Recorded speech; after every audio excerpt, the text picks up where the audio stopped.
শয়তান বলেছিল যে আল্লাহ আমি তোমার সমস্ত বান্দাগুলি দিয়া জাহান্নাম ভরে দেব। আল্লাহ তখন ফেরেশতাদেরকে ডেকে বলছিলেন, ফেরেশতারা শয়তানে বলল কি শুনেছো?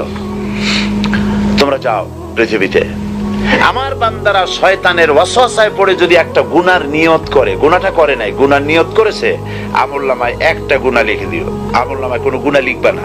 গুনার নিয়ত করেছে, গুনাহটা করে নাই, গুনাহ লিখবা না।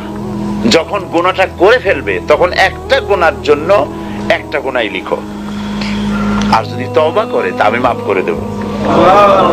আর যদি আমার বান্দা একটা নেকের নিয়ত করে, একটা নেক কাজের নিয়ত যদি করে, তাহলে কাজটা করে নাই, নেক কাজের নিয়ত করেছে, হজে যাবে নিয়ত করেছে, যায় নাই, যেতে পারে নাই, এখনো দান করবে এখনো করে নাই, নিয়ত করেছে, আমলনামায় একটা নেকি লিখে দিবা।